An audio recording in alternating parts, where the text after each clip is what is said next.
Open AI এর chat জিপিটির ৭০০ million ব্যবহারকারী এখন সবাই চ্যাট জিপিটির 5 ব্যবহার করতে পারবেন। বৃহস্পতিবার কৃত্রিম বুদ্ধিমত্তা খাতে আনুষ্ঠানিকভাবে চালু হলো বহুল প্রতীক্ষিত নতুন সংযোজন চ্যাট জিপিটি 5।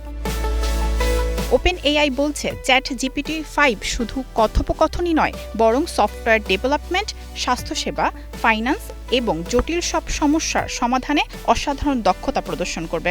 এটি এমন সময় এসেছে যখন এআই শিল্প একটি গুরুত্বপূর্ণ পর্যায়ে দাঁড়িয়ে।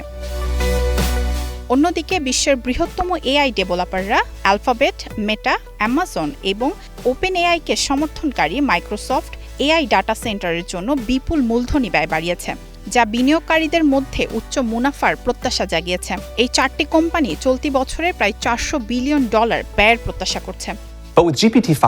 চ্যাটজিপিটি 5 এমন এক মডেল যা পিএইচডি স্তরের একজন বিশেষজ্ঞের মতো কাজ করতে সক্ষম। প্রথমবারের মতো সাধারণ জনগণের জন্য ওপেনএআই টেস্টের টাইম কম্পিউট প্রযুক্তি উন্মুক্ত করা হয়েছে, যা একটি রাউটারের মতো কাজ করে। অর্থাৎ যদি ব্যবহারকারী জিপিটি 5কে বিশেষভাবে কঠিন কোনো প্রশ্ন করে, এটি উত্তর দেওয়ার জন্য টেস্ট টাইম কম্পিউট ব্যবহার করবে।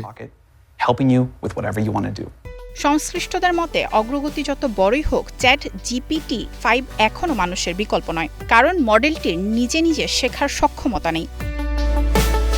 মায়াশিকা রহমান, স্টার নিউজ।